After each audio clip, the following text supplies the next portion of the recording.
अतः बजट प्रस्तुत हो जाने के पश्चात सदस्य कृपया बजट भाषण की अपनी अपनी प्रति प्रकाशन फलक से ले सकते हैं। आइटम नंबर 1, माननीय मंत्री महोदय Shrimati Nirmala Sitharaman ji.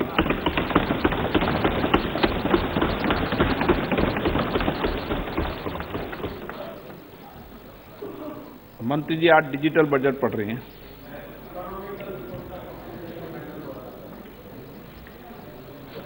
Honorable Speaker,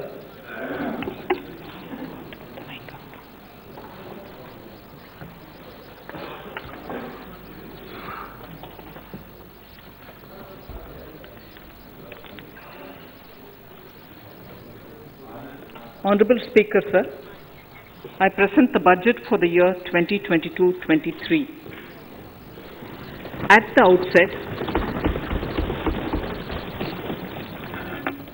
outset, sir, I want to take a moment to express my empathy for those who had to bear adverse health and economic effects of the pandemic.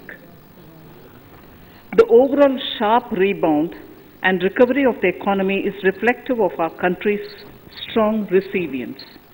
India's economic growth in the current year is estimated to be 9.2%, highest among all large economies.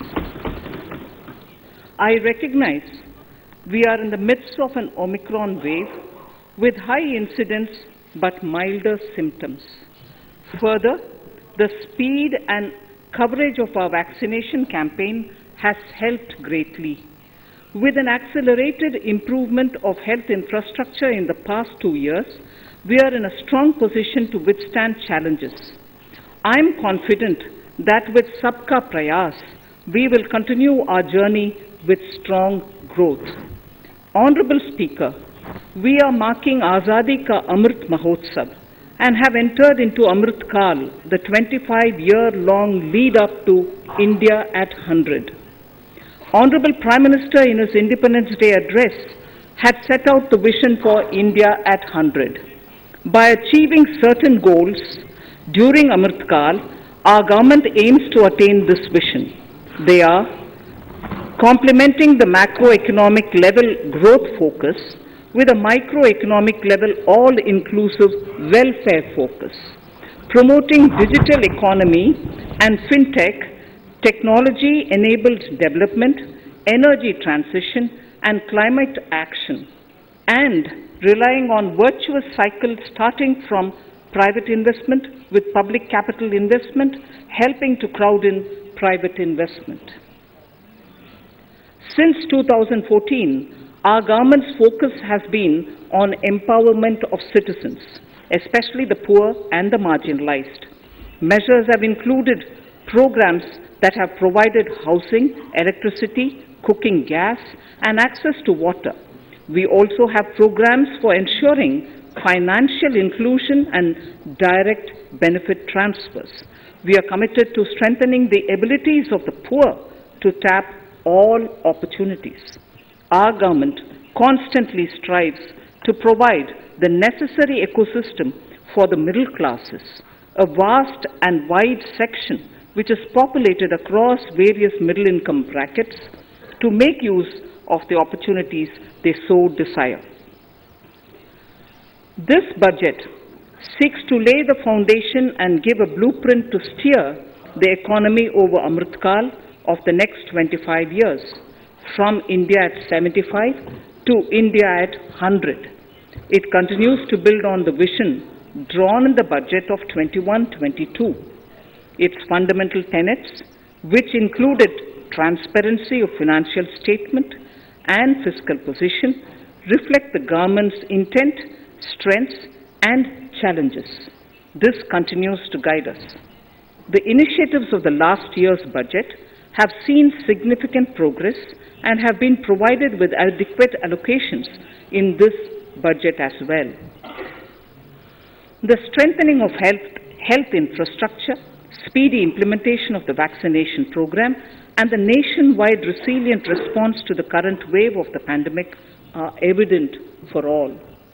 The productivity-linked incentive in 14 sectors for achieving the vision of Atmanirbhar Bharat has received excellent response, with potential to create 60 lakh new jobs and an additional production of 30 lakh crore during next 5 years.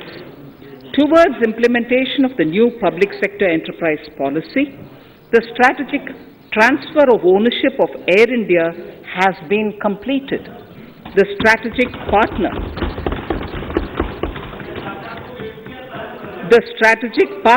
for Neelanchal Ispat Nigam Limited has been selected. The public issue of the LIC is expected shortly. Others too are in the process for 2022-23.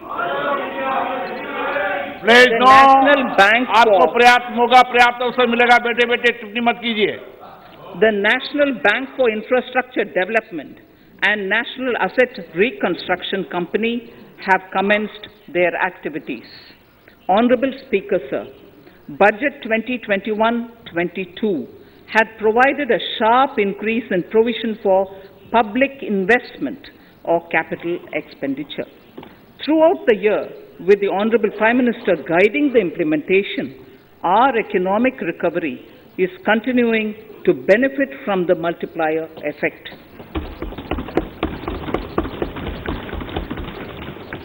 This budget continues to provide impetus for growth. It lays a parallel track of 1. A blueprint for the Amrit Kal, which is futuristic and inclusive.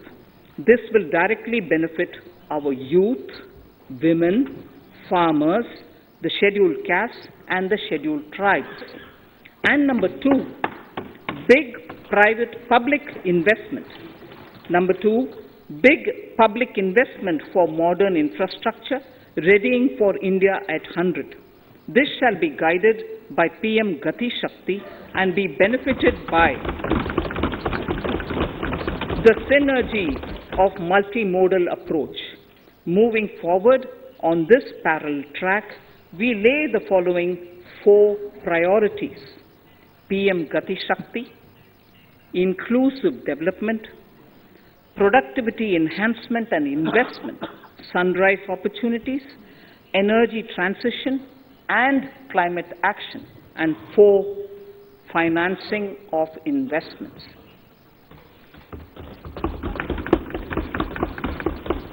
PM Gati Shakti. PM Gati Shakti is a transformative approach for economic growth and sustainable development.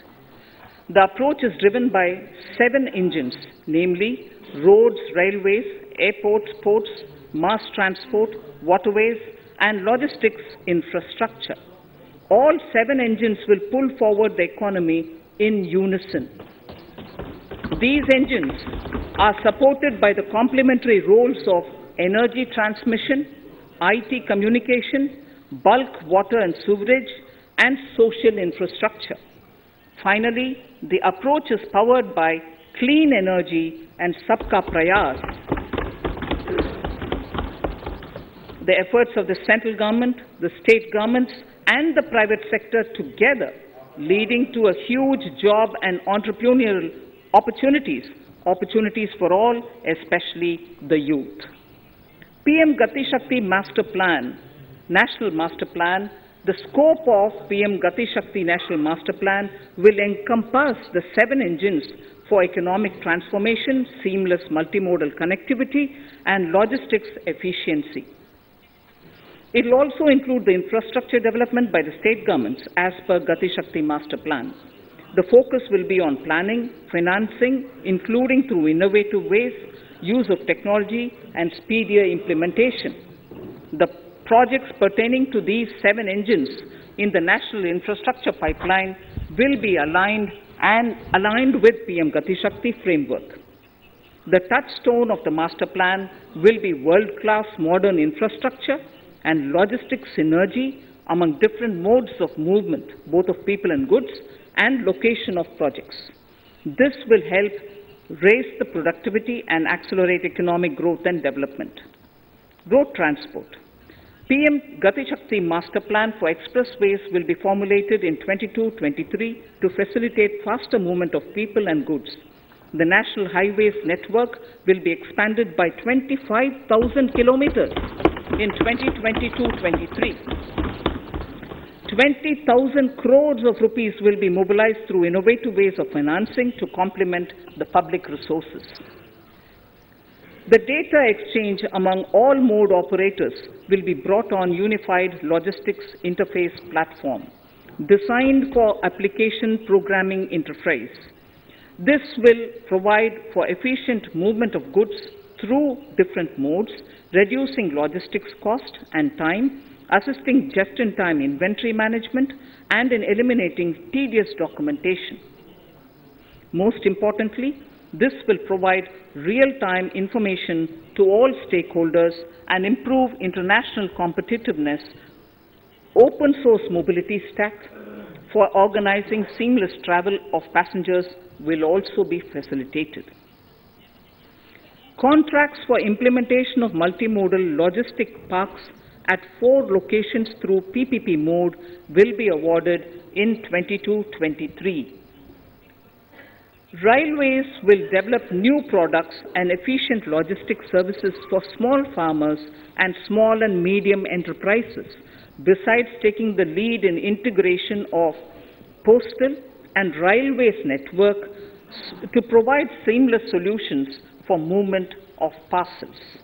One station, one product concept will be popularized to help local businesses and supply chains. As a part of Atmanirbhar Bharat, 2,000 kilometers of network will be brought under Kavach, the indigenous world-class technology for safety and capacity augmentation in 2022-23. 400 new generation Vande Bharat trains will better energy efficiency and passenger riding experience will be developed and manufactured during the next 3 years. 100 PM Gati Shakti cargo terminals for multimodal logistics facilities will be developed during the next 3 years. Innovative ways of financing and faster implementation will be encouraged for building metro systems of appropriate type at scale. Multimodal connectivity between mass urban transport and railway stations will be facilitated on priority. Design of metro systems, including civil structures, will be reoriented and standardized for Indian conditions and needs.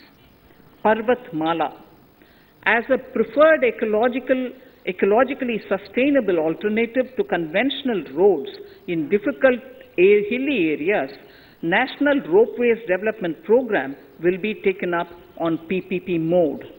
The aim is to improve connectivity and convenience for commuters, besides promoting tourism.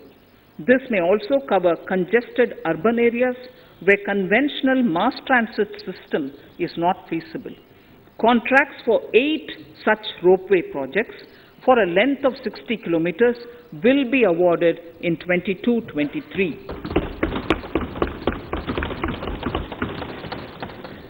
With technical support from the Capacity Building Commission, central ministries, state governments, and their infra agencies will have their skills upgraded.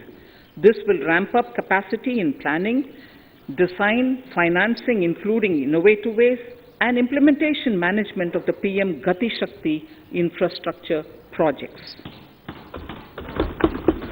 Inclusive development, our second priority. Agriculture. The procurement of wheat in Rabi 21-22 and the estimated procurement of paddy in Kharif 21-22 will cover 1,208 lakh metric tons of wheat and paddy from 163 lakh farmers, and 2.37 lakh crores will be the direct payment of MSP value to their accounts. Chemical-free natural farming will be promoted throughout the country with a focus on farmers' lands in 5-kilometer wide corridors along the river Ganga at the first stage. 2023 has been announced as the International Year of Millets. Support will be provided for post-harvest value addition, enhancing domestic consumption, and for branding millet products nationally and internationally. To reduce our dependence on import of oil seeds, a rationalized and comprehensive scheme to increase domestic production of oil seeds will be implemented. For delivery of digital and high-tech services to farmers, with involvement of public sector research and extension institutions, along with private agri-tech players and stakeholders of agri-value chains, a scheme in PPP mode will be launched.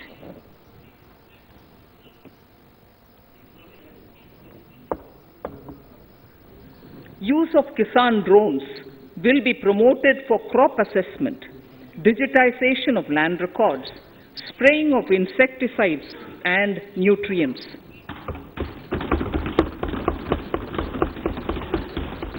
States will be encouraged to revise syllabi of agricultural universities to meet the needs of natural, zero budget, and organic farming, modern day agriculture, value addition, and management. A fund with blended capital raised under the co-investment model will be facilitated through the NABARD.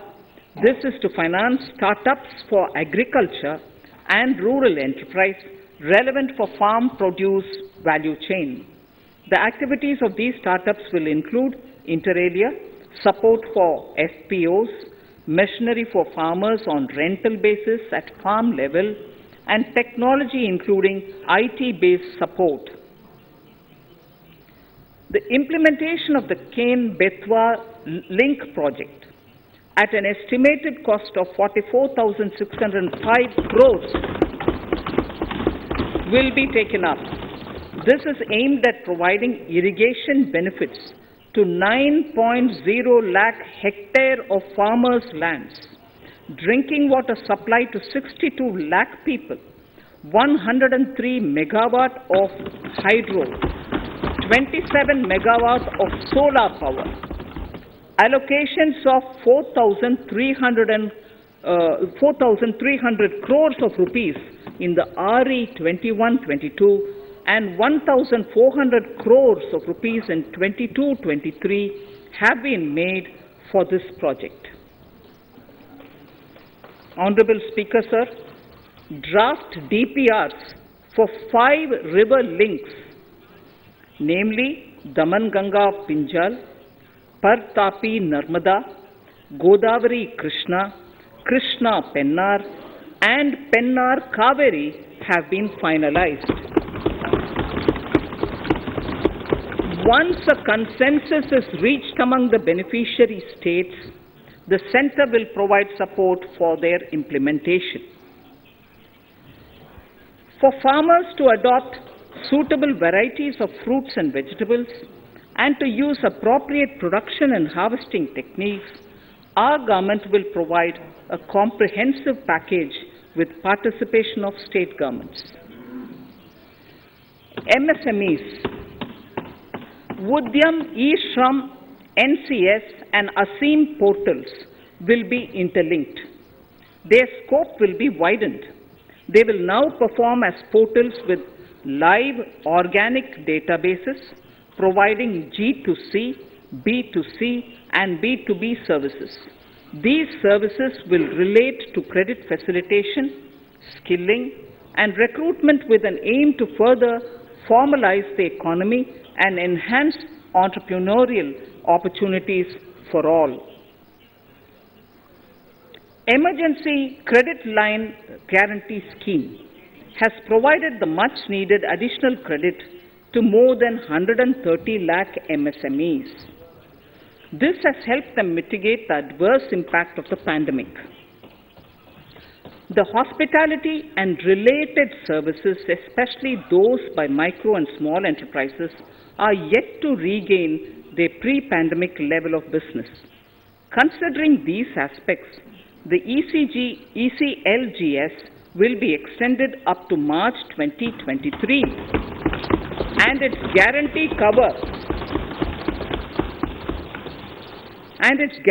cover will be expanded by 50,000 crores of rupees to total cover of 5 lakh crores.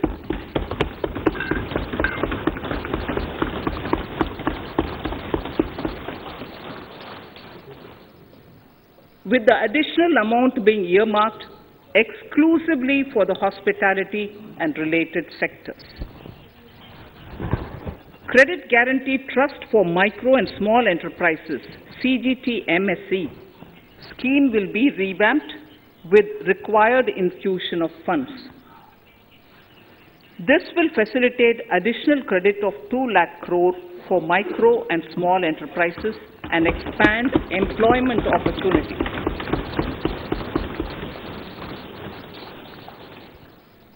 Raising and Accelerating MSME Performance, RAMP, program will outlay of 6,000 crore over 5 years will be rolled out.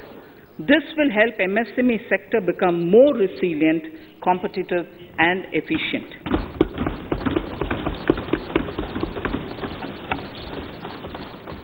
Skilling programs and partnership with the industry will be reoriented to promote continuous skilling avenues, sustainability and employability. The National Skill Qualification Framework will be aligned with dynamic industry needs. Digital ecosystem for skilling and livelihood, the Desh Stack e-portal, will be launched. This aims to empower citizens to skill, reskill or upskill through online training. It will also provide API-based trusted skill credentials, payment and discovery layers to find relevant jobs and entrepreneurial opportunities. Startups will be promoted to facilitate Drone Shakti through varied applications and for drone as a service.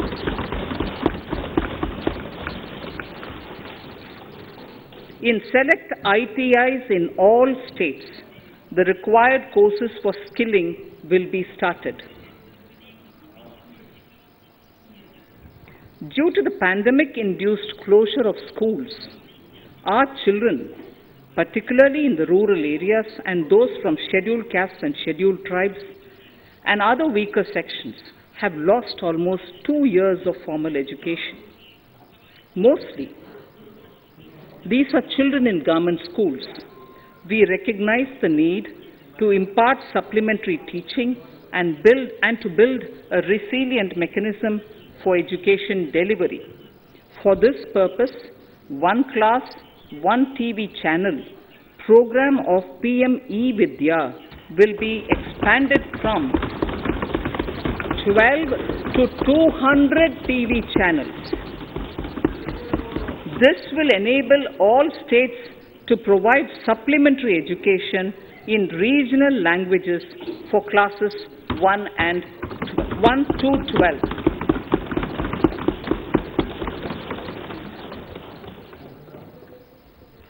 High-quality e-content in all spoken languages will be developed for delivery via internet, mobile phones, TV, and through radio and digital teachers.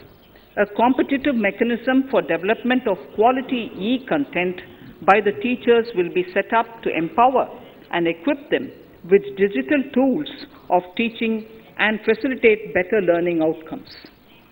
A digital university will be established to provide access to students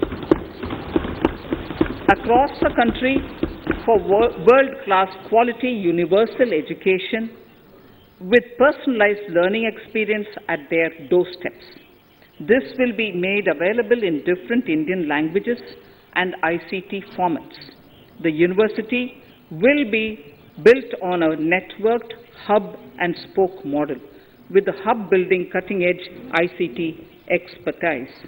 The best public universities and institutions in the country will collaborate as a network of hub and spoke. An open platform for the national digital health ecosystem will be rolled out. It will consist of digital registries, of health providers and health facilities, unique health identity, consent framework, and universal access to health facilities. The pandemic has accentuated mental health problems in people of all ages. To better the access to quality mental health counseling and care services, a national tele-mental health program will be launched. This will include a network of 23 tele-mental health centers of excellence, with NIMHANS being the nodal center, and International Institute of Information Technology, Bangalore, IIIT Bangalore, providing technology support. Recognizing the importance of Nari Shakti as a harbinger of our bright future and for women-led development, during the Amrit Kal, our government has comprehensively revamped the schemes of the Ministry of Women and Child Development. Accordingly, 3 schemes, namely Mission Shakti, Mission Vatsalya, Saksham Anganwadi and Poshan 2.0 were launched recently to provide integrated benefits to women and children. Saksham Anganwadis are a new generation Anganwadis that have better infrastructure and audio-visual aids, powered by clean energy and providing improved environment for early childhood development. 2 lakh Anganwadis will be upgraded under this scheme. Current coverage of Har Ghar Nal Se Jal is 8.7 crores. Of this, 5.5 crore households were provided tap water in last 2 years itself. Allocation of 60,000 crores of rupees has been made with an aim to cover 3.8 crore households in 2022 and 23. In 22-23, 80 lakh houses will be completed for the identified eligible beneficiaries of the PM Awas Yojana, both rural and urban. 48,000 crores is allotted for this purpose.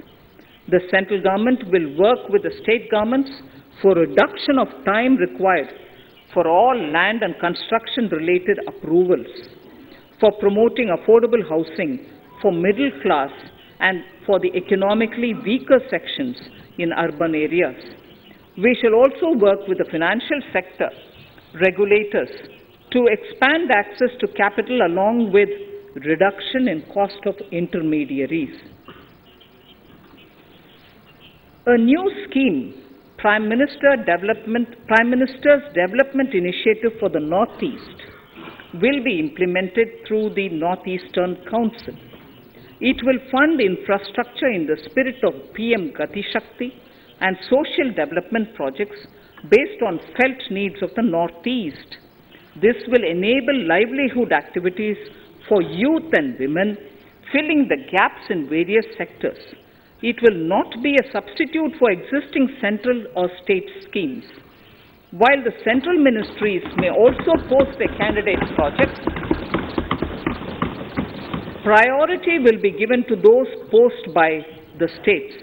An initial allocation of 1,500 crores of rupees will be made, and the initial list of projects is given in Annexure 1 of my speech. Our vision to improve the quality of life of citizens in the most backward districts of the country through Aspirational Districts program has been translated into reality in a very short span of time. 95% of those 112 districts have made significant progress in key sectors such as health, nutrition, financial inclusion, and basic infrastructure. They have surpassed even some of the state average values.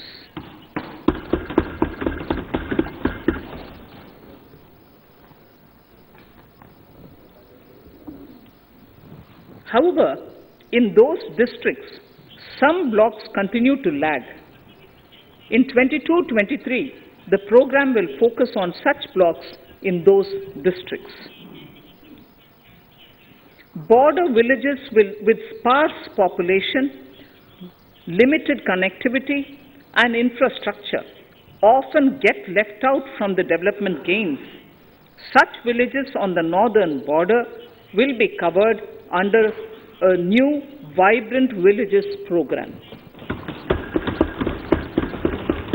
The activities will include construction of village infrastructure, housing, tourist centers, road connectivity, provisioning of decentralized renewable energy, direct-to-home access for Doordarshan and educational channels, and support for their livelihood generation. Additional funding for these activities will be provided. Existing schemes will be converged. We will define their outcomes and monitor them on a constant basis.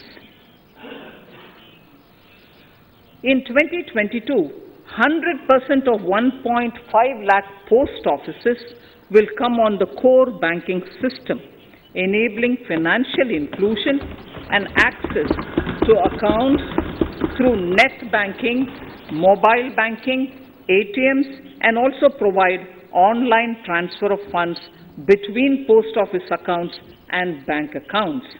This will be helpful especially for farmers and senior citizens in rural areas, enabling interoperability and financial inclusion. Honorable Speaker, sir, in recent years, digital banking, digital payments, and fintech innovations have grown at a rapid pace in the country. Government is continuously encouraging these sectors to ensure that the benefits of digital banking reach every nook and corner of the country in a consumer-friendly manner. Taking forward this agenda and to mark 75 years of our independence, it is proposed to set up 75 digital banking units in 75 districts of the country by scheduled commercial banks. The financial support for digital payment ecosystem announced in the previous budget will continue in 22-23 as well. This will encourage further adoption of digital payments. There will also be a focus to promote use of payment platforms that are economical and user-friendly. Sir, I move to the next priority.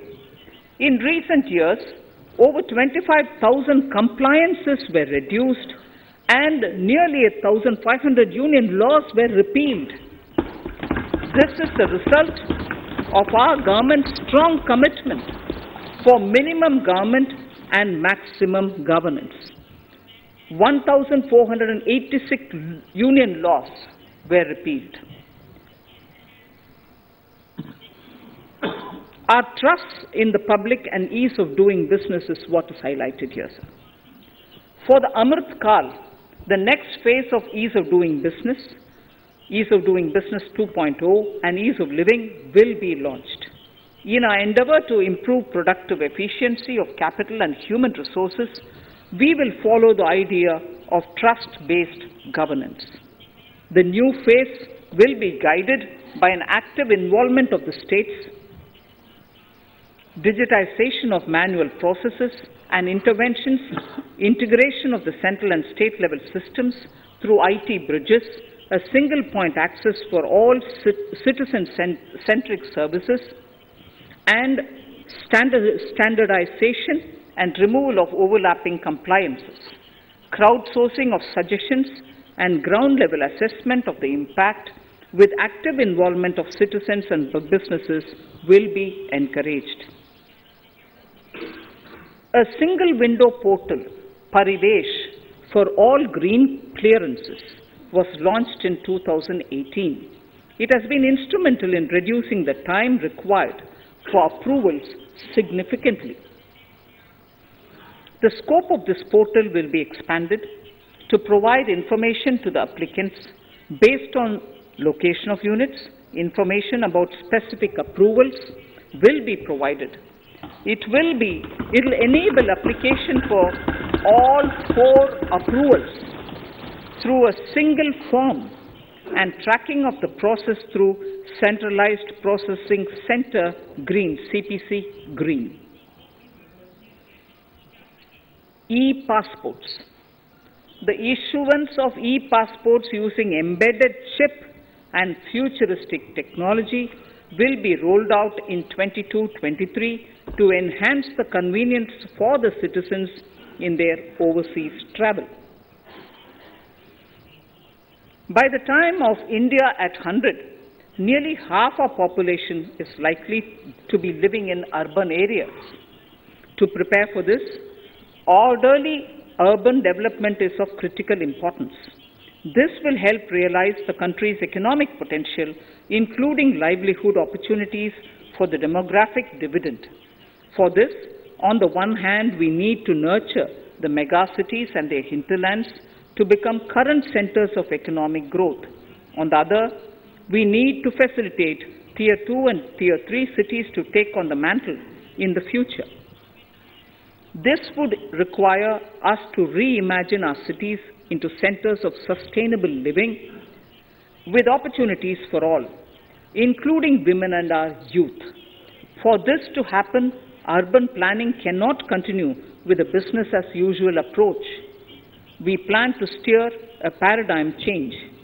A high-level committee of reputed urban planners, urban economists, and institutions will be formed to make recommendations on urban sector policies, capacity building, planning, implementation, and governance. For urban capacity building, support will be provided to the states. Modernization of building bylaws, town planning schemes, transit-oriented development will be implemented. This will facilitate reforms for people to live and work closer to the mass transit systems. The central government's financial support for mass transit projects and Amrit scheme will be leveraged for formulation of action plans and their implementation for facilitating the TOD and TPS by the states. For developing India-specific knowledge in urban planning and design, and to deliver certified training in these areas, up to 5 existing academic institutions in different regions will be designated as centers of excellence. These centers will be provided endowment fund of 250 crore each. In addition, the AICTE will take the lead to improve syllabi, quality and access of urban planning courses in other institutions. We will promote a shift to use of public transport in urban areas. This will be complemented by clean tech and governance solutions, special mobility zones with zero fossil fuel policy and EV vehicles. Battery swapping policy.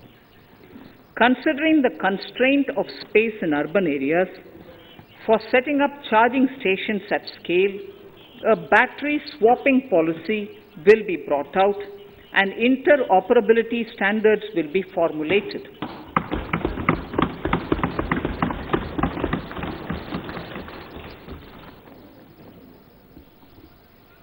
The private sector will be encouraged to develop sustainable and innovative business models for battery or energy as a service. This will improve efficiency in the EV ecosystem.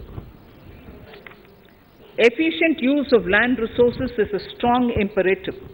States will be encouraged to adopt unique land parcel identification number to facilitate IT-based management of records. The facility for transliteration of land records across any of the Schedule 8 languages will also be rolled out. The adoption of linkage with National Generic Document Registration System, NGDRS, with the One Nation, One Registration software will be promoted as an option for uniform process of registration and anywhere registration of deeds and documents.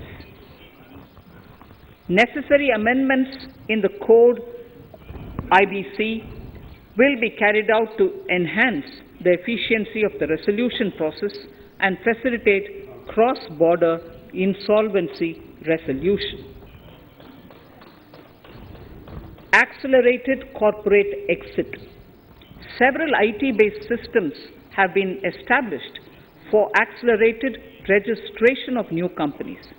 Now the Center for Processing Accelerated Corporate Exit, CPACE, will process re-engineering, will be established to facilitate and speed up the voluntary winding up of these companies from the currently required 2 years to less than 6 months. Government procurement. Government rules have recently been modernized for the needs of Amritkal. The new rules have benefited from the inputs from various stakeholders.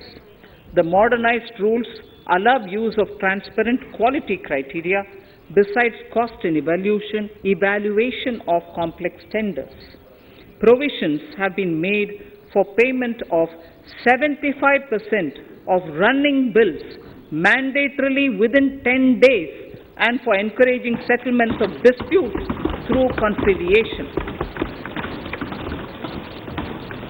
As a further step to enhance transparency and to reduce delays in payments, a completely paperless, end-to-end online e-bill system will be launched for use by all central ministries for their procurements.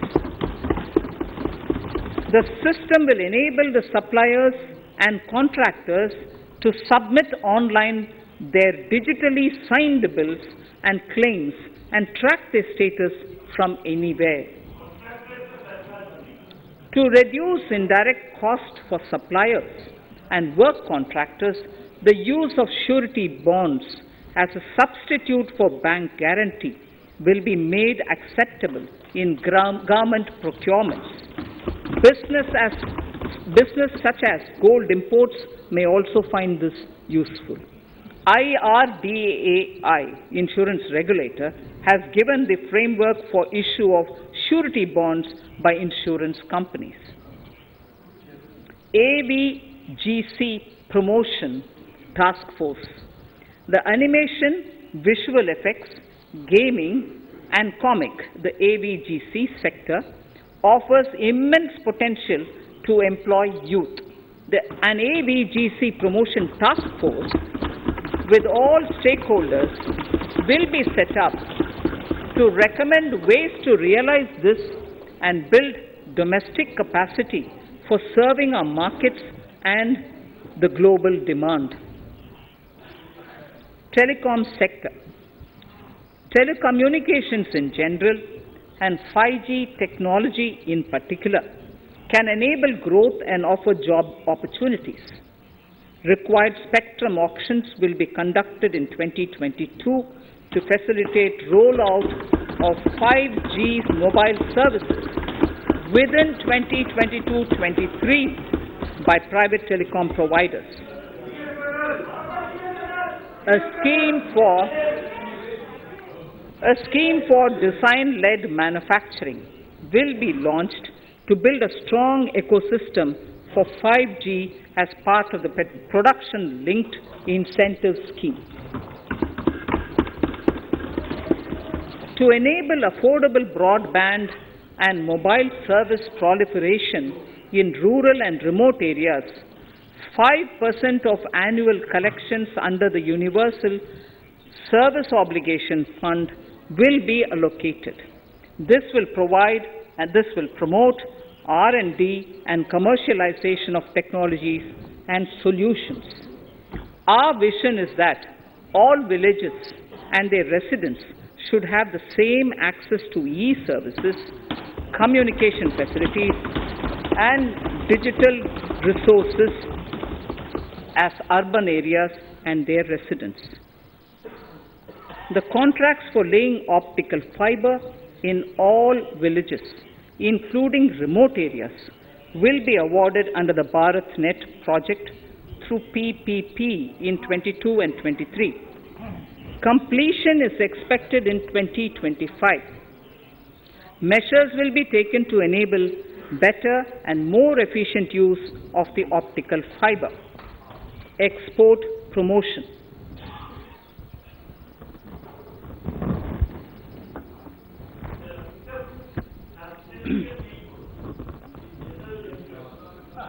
The Special Economic Zones Act will be replaced with a new legislation that will enable the states to become partners in development of enterprise and service hubs.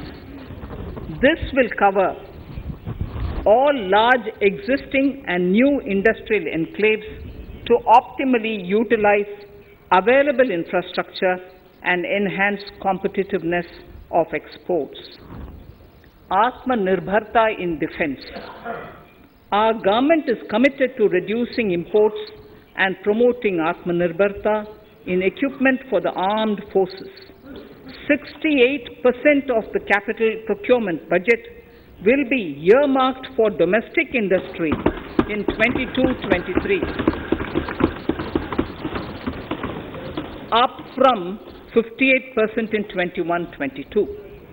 Defense R&D will be opened up for industry, startups and academia, with 25% of defense R&D budget earmarked.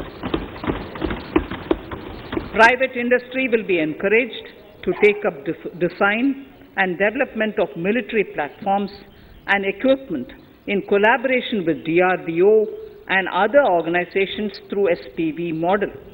An independent nodal umbrella body will be set up for meeting wide-ranging testing and certification requirements. Artificial intelligence, geospatial systems and drones, semiconductor and externalities that affect India and other countries. As Honorable Prime Minister said at the COP26 summit in Glasgow last November, and I quote, "What is needed today is mindful and deliberate utilization instead of mindless, destructive consumption," unquote. The low carbon development strategy, as enunciated in the Panchamrit that he announced is an important reflection of our government's strong commitment towards sustainable development. The strategy opens up huge employment opportunities and will take the country on a sustainable development path. This budget proposes several near-term and long-term actions accordingly. Solar power. To facilitate domestic manufacturing for the ambitious goal of 280 gigawatts of installed solar capacity by 2030, an additional allocation of 19,500 crores for PLI, production-linked incentives, for manufacturing of high-efficiency modules with priority to fully integrate manufacturing units from polysilicon to solar PV modules will be made. Honorable Speaker, sir, the circular economy transition is expected to help in productivity enhancement as well as creating large opportunities for new businesses and jobs. The action plans for 10 sectors such as electronic waste, end-of-life vehicles, used oil waste, toxic and hazardous industrial waste are already ready. The focus will now be on addressing important cross-cutting issues of infrastructure, reverse logistics, technology upgradation, and integration with informal sector. This will be supported by active public policies covering regulations, extended producers' responsibilities, framework, and innovation facilities. 5 to 7% biomass pellets will be co-fired in thermal power plants, resulting in carbon dioxide savings of 38 MMT annually. This will also provide extra income to farmers and job opportunities to locals and help avoid stubble burning in agricultural fields. Saving energy is an important aspect of the energy management. Hence, energy efficiency and savings measures will be promoted. This will be done in large commercial buildings through the energy service company business model. It will facilitate capacity building and awareness for energy audits, performance contracts, and common measurement of and verification protocol. 4 pilot projects for coal gasification and conversion of coal into chemicals required for the industry will be set up to evolve technical and financial viability. The policies and required legislative changes to promote agroforestry and private forestry will be brought in. In addition, financial support will be provided to farmers belonging to scheduled castes and scheduled tribes who want to take up agroforestry. Honourable Speaker, I now move to the 4th priority, financing of investments. Capital investment holds the key to speedy and sustainable economic revival and consolidation through its multiplier effect.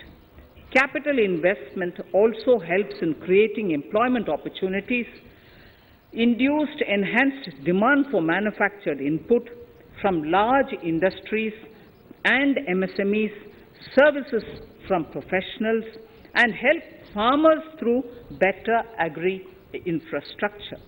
The economy has shown strong resilience to come out of the effects of the pandemic with high growth.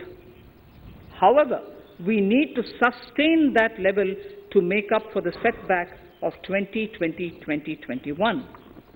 As outlined in para 5 earlier, the virtuous cycle of investment requires public investment to crowd in private investment.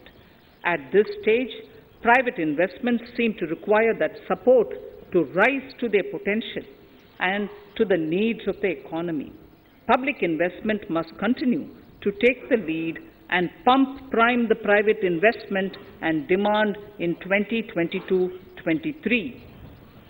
Considering the above imperative, the outlay for capital expenditure in the Union budget is once again being stepped up sharply by 35.4% from 5.54 lakh crore in the current year to 7.50 lakh crores in 22-23. This has increased to more than 2.2 times the expenditure of 2019-20. This outlay in 22-23 will be 2.9% of the GDP. Effective capital expenditure. With this investment taken together with the provision made for creation of capital assets through grants and aid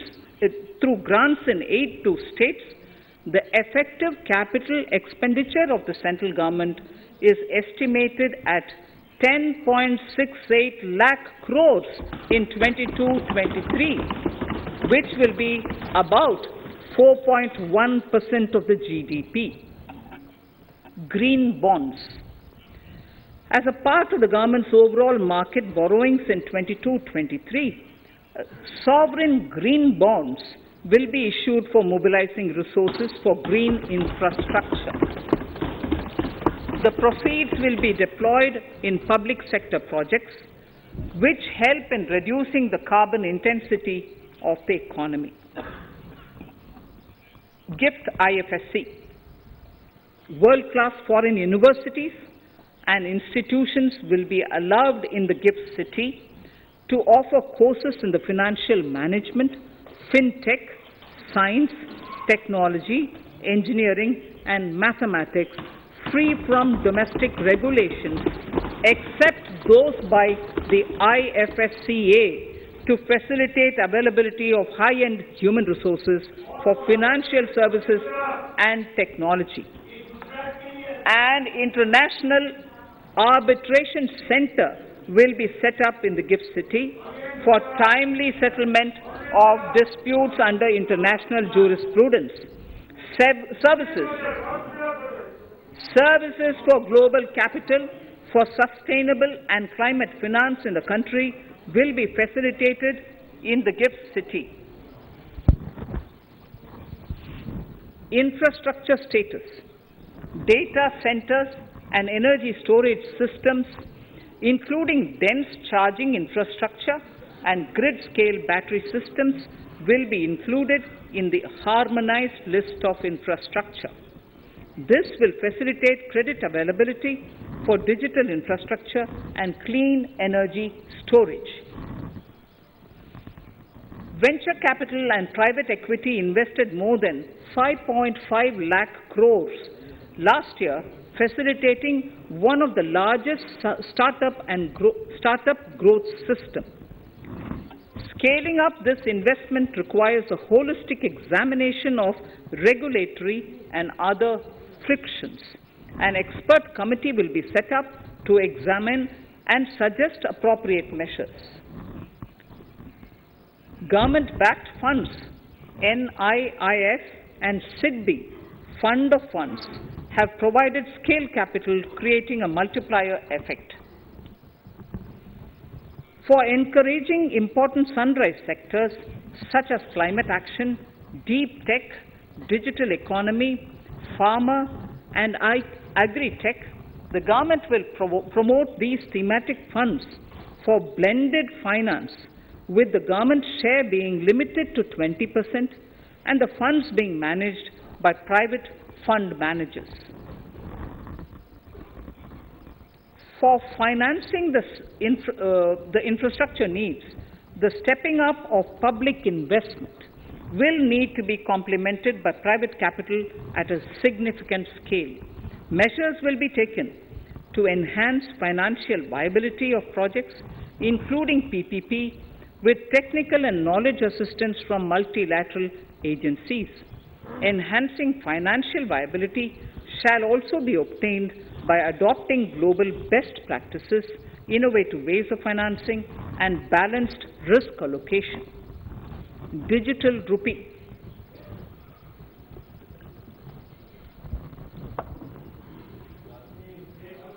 Introduction of a central bank digital currency will give a big boost to digital economy.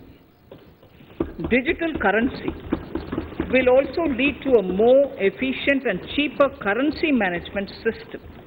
It is therefore proposed to introduce digital rupee using blockchain and other technologies to be issued by the Reserve Bank of India starting 2022 and 23. Financial assistance to states for capital investment. Reflecting the true spirit of cooperative federalism, the central government is committed to bolstering the hands of the states in enhancing their capital investment towards creating productive assets and generating remunerative employment.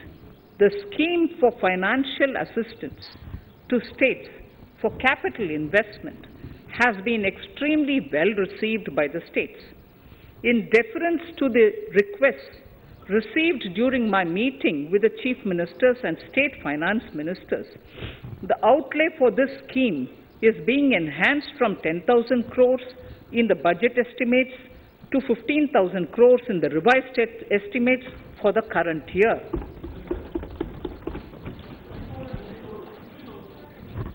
For 22-23,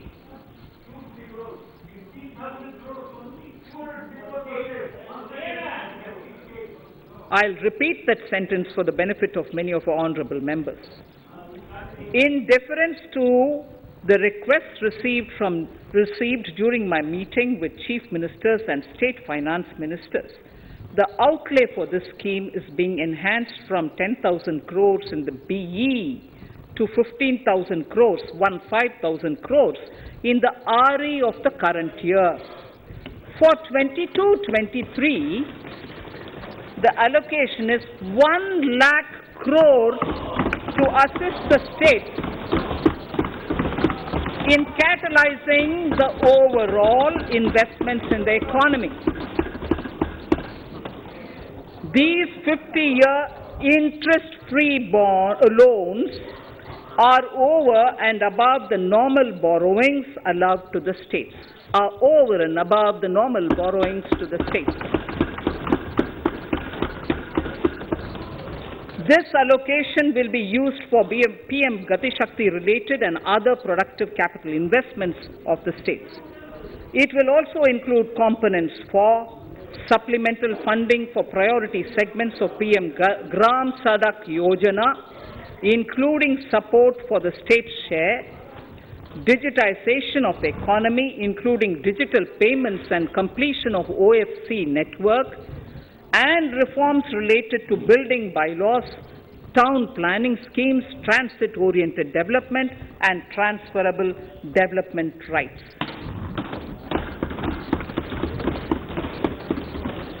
In 22-23, in accordance with the recommendations of the 15th Finance Commission, the states will be allowed a fiscal deficit of 4% of the GSDP, of which 0.5% will be tied to power sector reforms, for which the conditions have already been communicated in 21-22.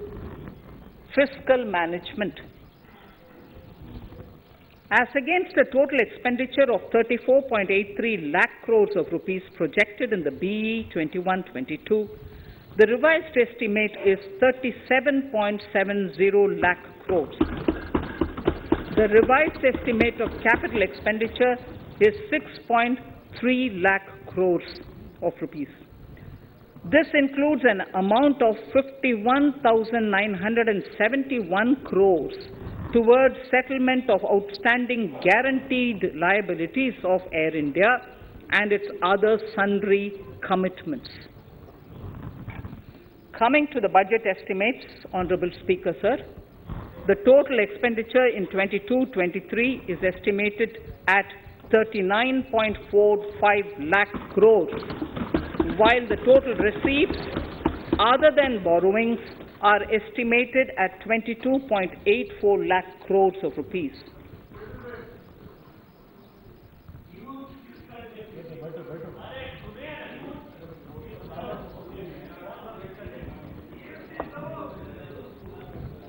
The revised fiscal deficit, Honorable Speaker, in the current year is estimated at 6.9% of the GDP, as against 6.8% projected in the budget estimates. The fiscal deficit is in 22-23 is estimated at 6.4% of the GDP, which is consistent with the broad path of the fiscal consolidation announced by me last year to reach a fiscal deficit level below 4.5% by 25-26. While setting the fiscal deficit level in 22-23, I am conscious of the need to nurture growth through public investment to become stronger and sustainable. I will now move to Part B of my speech.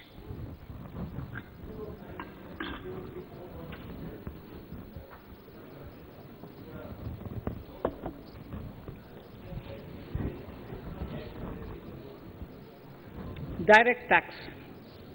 Honorable Speaker, sir, I take this opportunity to thank all the taxpayers of our country who have contributed immensely and strengthened the hands of the government in helping their fellow citizens in this hour of need. So I have brought in a little verse from the Mahabharata. I won't spend more time reading because I would like the speech to get enough time. However, the substance of it is the king must make arrangements for yoga kshema, which is the welfare of the populace, by way of abandoning any laxity and by governing the state in line with dharma, along with collecting taxes which are in consonance with dharma. This is Mahabharata Shanti Parva Adhyaya, Shloka 11 from 72. Drawing wisdom from our ancient texts, we continue on the path to progress. The proposals in this budget, while continuing with our declared policy of stable and predictable tax regime, intend to bring more reforms that will take ahead our vision to establish a trustworthy tax regime. This will further simplify the tax system, promote voluntary compliance by taxpayers, and reduce litigation. Introducing new updated return. India is growing at an accelerated pace and people are undertaking multiple financial transactions. The Income Tax Department has established a robust framework of reporting of taxpayers' transactions. In this context, some taxpayers may realize that they have committed omissions or mistakes in correctly estimating their income for tax payment. To provide an opportunity to correct such errors, I am proposing a new provision permitting taxpayers to file an updated return on payment of additional tax. This updated return can be filed within 2 years from the end of the relevant assessment year.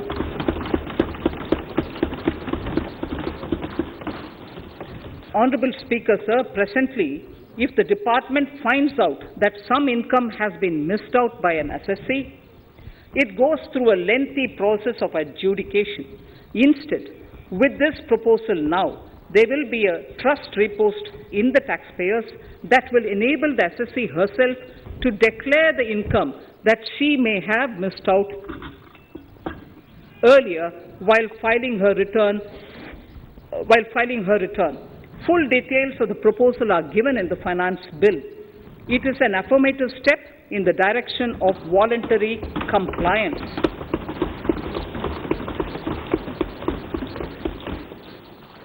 Reduced alternative minimum tax rate and surcharge for cooperatives.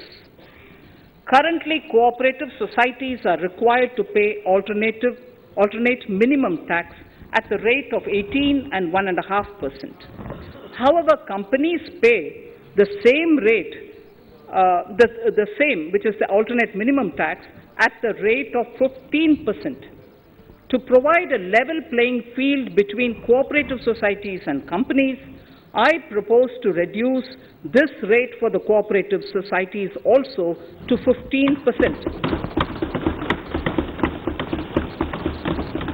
Honorable Speaker, sir, I also propose to reduce the surcharge on cooperative societies from the present 12% to 7% for those having total income of more than 1 crore and up to 10 crores. This would help in enhancing income of cooperative societies and its members who are mostly from the rural and from farming communities. Tax relief to persons with disability. The parent or guardian of a differently abled person can take an insurance scheme for such person. The present law provides for deduction to the parent or guardian only if the lump sum payment or annuity is available to the differently abled person on the death of the subscriber, that is the parent or the guardian. There could be situations where the differently abled dependent may need payment of annuity or lump sum amount even during the lifetime of their parent or guardian. I propose thus to allow the payment of annuity and lump sum amount to the differently abled dependent during the lifetime of the parent and guardians, that is parent or guardians, attaining the age of 60 years. Parity between employees of the state and central governments. At present, the central government contributes 14% of the salary of its employee to the National Pension System, NPS, Tier 1. This is allowed as a deduction in computing the income of the employee. However, such deduction is allowed only to the extent of 10% of the salary in case of employees of the state governments. To provide equal treatment to both central and state government employees, I propose to increase the tax deduction limit from 10% to 14% on employers' contribution to the MPS account of state government employees as well. This would help in enhancing the social security benefits of the state government employees and bring them at par with central government employees. Incentives for startups. Startups have emerged as drivers of growth for our economy. Over the past few years, the country has seen a manifold increase in successful startups. Eligible startups established before 31/3/2022 had been provided a tax incentive for 3 consecutive years out of the 10 years from incorporation. In view of the COVID pandemic, I propose to extend the period of incorporation of the eligible startup by 1 more year, that is, up to 31/3/2023, for providing such tax incentives.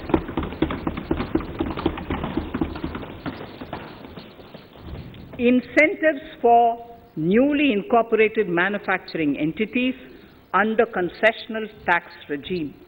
In an effort to establish a global competitive business environment for certain domestic companies, a concessional tax regime of 15% was introduced by our government for newly incorporated domestic manufacturing companies. I propose to extend the last date for commencement of manufacturing or production under Section 115B AB by 1 more year, that is from 31st March 2023 to 31st March 2024.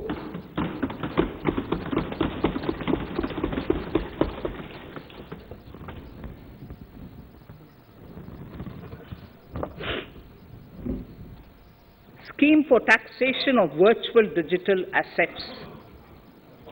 There has been a phenomenal increase in transaction in virtual digital assets. The magnitude and frequency of these transactions have made it imperative to provide for a specific tax regime.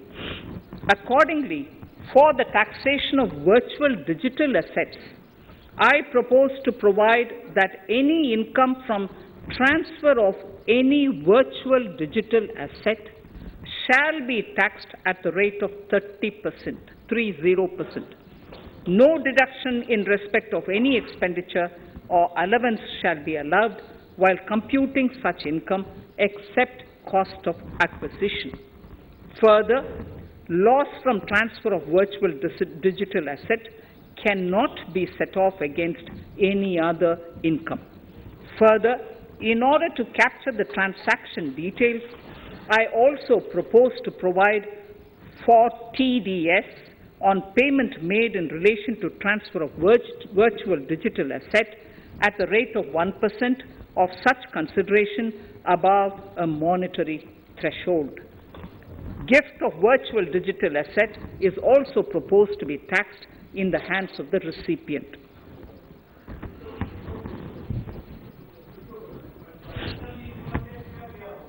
Litigation management to avoid repetitive appeals by the department. It has been observed that a lot of time and resources are consumed in filing of appeals which involve identical issues.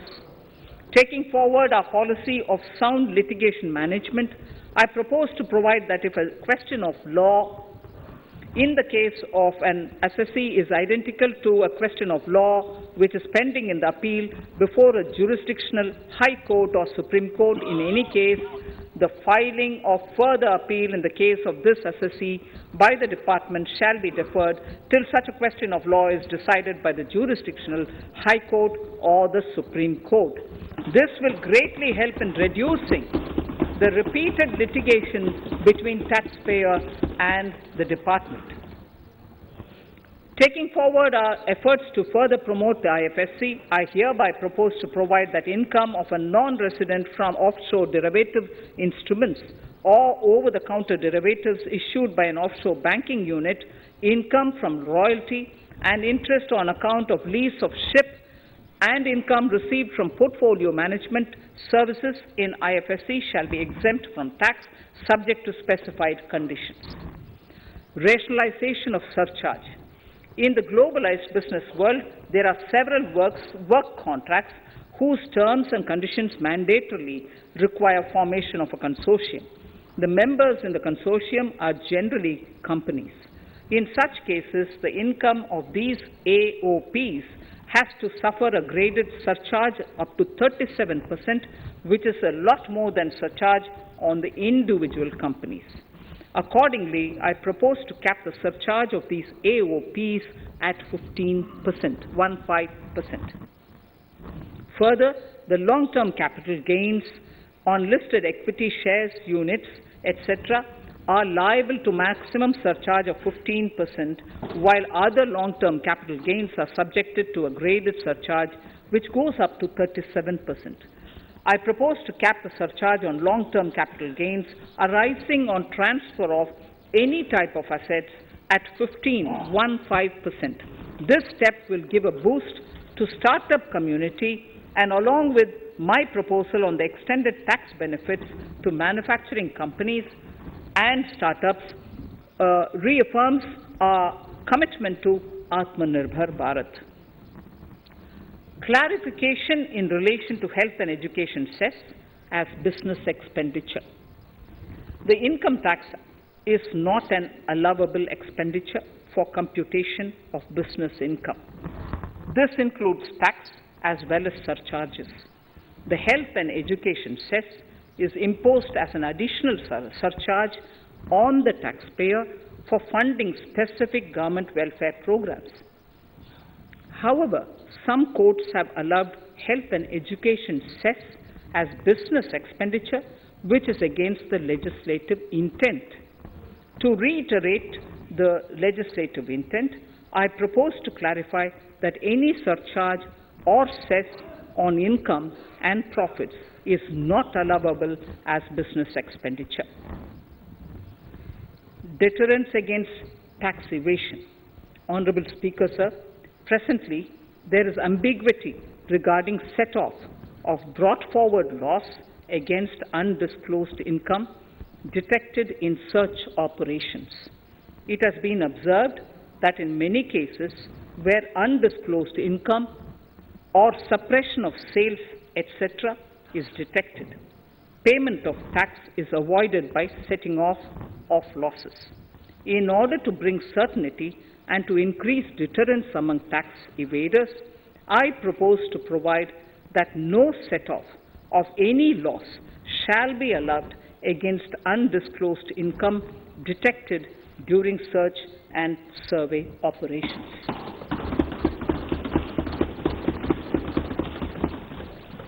It has been noticed that as a business promotion strategy, there is a tendency on businesses to pass on benefits to their agents.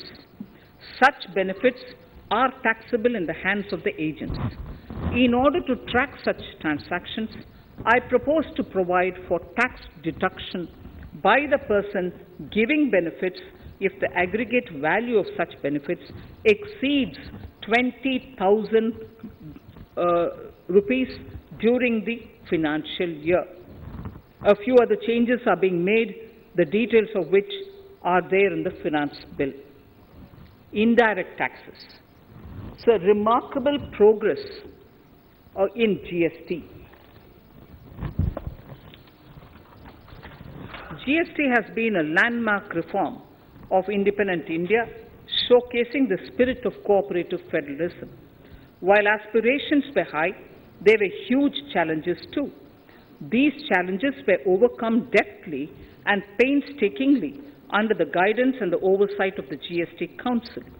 We can now take pride in a fully IT-driven and progressive GST regime that has fulfilled the cherished dream of India as one market, one tax. There are still some challenges remaining, and we aspire to meet them in the coming year.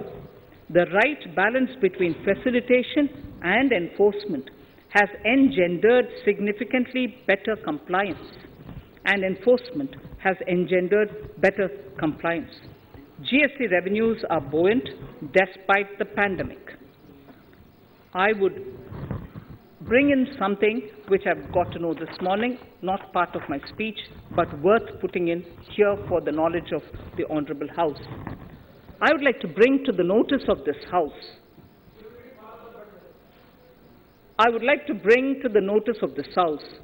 that the gross GST collections for the month of January 22 are rupees 1,40,986 crores, which is the highest since the inception of GST. This has been possible due to rapid economic growth, recovery, post-COVID,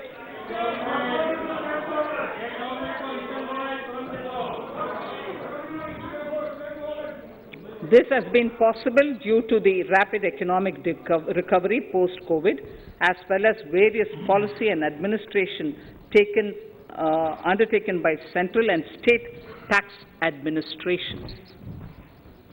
Taxpayers deserve applause for this growth. Not only did they adapt to the changes, but enthusiastically contributed to the cost of paying taxes. Special economic zones. In part A of my speech, I have referred to the proposed reforms in SEZs. Alongside, we will also undertake reforms in customs administration of SEZs, and it shall henceforth be fully IT-driven and function on the customs national portal with a focus on higher facilitation and with only risk-based checks. This will ease doing business by SEZ units considerably. This reform shall be implemented by 30th September 2022. Customs reforms and duty rate changes.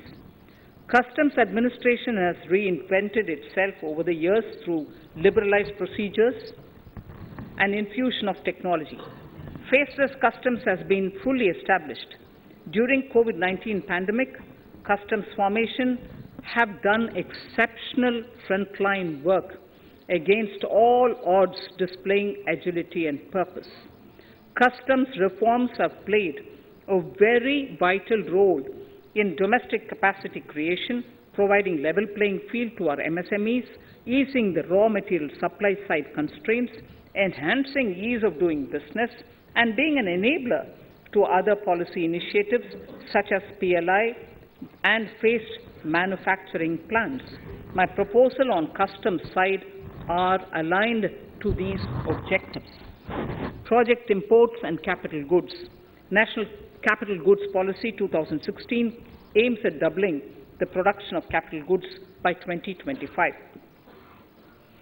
This would create an employment opportunities and result in increased economic activity. However, several duty exemptions, even extending to over 3 decades, in some cases have been granted to capital goods for various sectors like power, fertilizer, textiles, leather footwear, food processing, and fertilizers. These exemptions have hindered the growth of the domestic capital goods sector. Similarly, project import duty concessions have also deprived the local producers of a level playing field in areas like coal mining projects, power generation, transmission, or distribution projects, railway and metro projects. Our experience suggests that reasonable tariffs are conducive to the growth of domestic industry and make in India without significantly impacting the cost of essential imports. Accordingly, Honourable Speaker, Sir, it is proposed to phase out the concessional rates in capital goods and project imports gradually and apply a moderate tariff of 7.5%. Certain exemptions for advanced machineries that are not manufactured within the country shall continue. A few exemptions are being introduced on inputs like specialized castings, ball screw, and linear motion guide to encourage domestic manufacturing of capital goods. In the last 2 budgets, we have rationalized several customs exemptions. We have once again carried out an extensive consultation, including by crowdsourcing, as a result of these consultations, more than 350 exemption entries are proposed to be gradually phased out. These include exemptions on certain agricultural produce,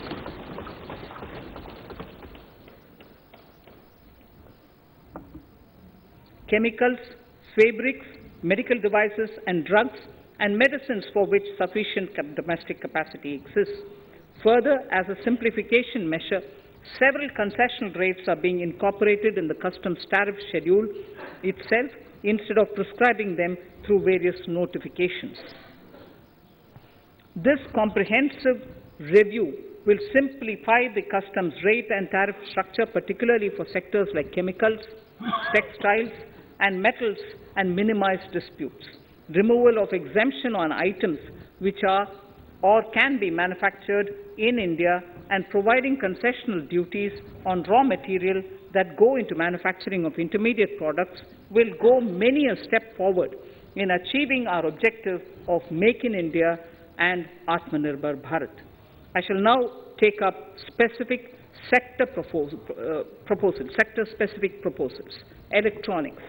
Electronic manufacturing has been growing rapidly. Customs duty rates are being calibrated to provide a graded rate structure to facilitate domestic manufacturing of wearable devices, hearable devices, and electronic smart meters.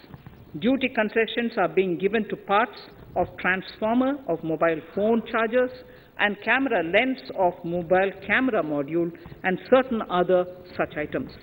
This will enable domestic manufacturing of high-growth electronic items. Gems and jewelry. To give a boost to the gems and jewelry sector, customs duty on cut and polished diamonds and gemstones is being reduced to 5%. Simply sawn diamond would attract nil customs duty. To facilitate export of jewelry through e-commerce, a simplified regulatory framework shall be implemented by June this year to disincentivize import of undervalued imitation jewelry. The customs duty on imitation jewelry is being prescribed in a manner that a duty of at least 400 rupees per kg is paid on its import. Chemicals. Customs duty on certain critical chemicals, namely methanol, acetic acid, and heavy feedstocks for petroleum refining are being reduced, while duty is being raised on sodium cyanide, for which adequate capacity in the domestic arena exists. These changes will help in enhancing domestic value addition. MSMEs. Duty on umbrellas is being raised to 20%. Exemption to parts of umbrellas is being withdrawn. Exemption is also being rationalized on implements and tools for agricultural sector which are manufactured in India. Customs duty exemption given to steel scrap last year is being extended for another year to provide relief to MSME secondary steel producers. Certain anti-dumping and CVD on stainless steel and coated steel flat products, bars of alloy steel and high-speed steel are being revoked in larger public interest considering prevailing high prices of metals.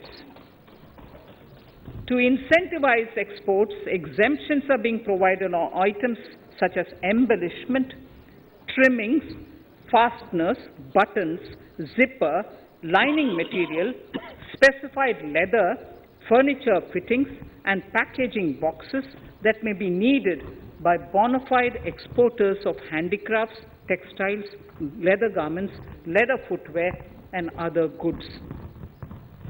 Honorable Speaker, sir, duty is being reduced on certain inputs required for shrimp aquaculture so as to promote its exports.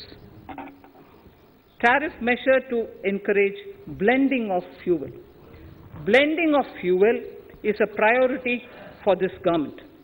To encourage the efforts for blending of fuel, unblended fuel shall attract an additional differential excise duty of Rs 2 per litre from first day of October 22. A few other changes are being made in duty rates customs, tariff and customs law, the details of which are there in the finance bill. Mr. Speaker, sir, with these words, I commend the budget to this august House. Thank you. Item number 2, Srimati Nirmala Sitharaman ji.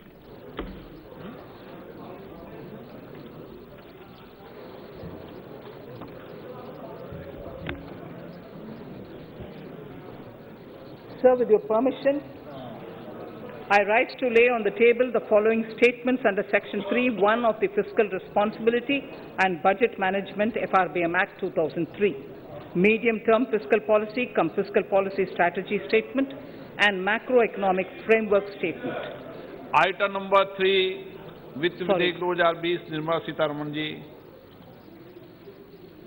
Sir, item number 3, Finance Bill.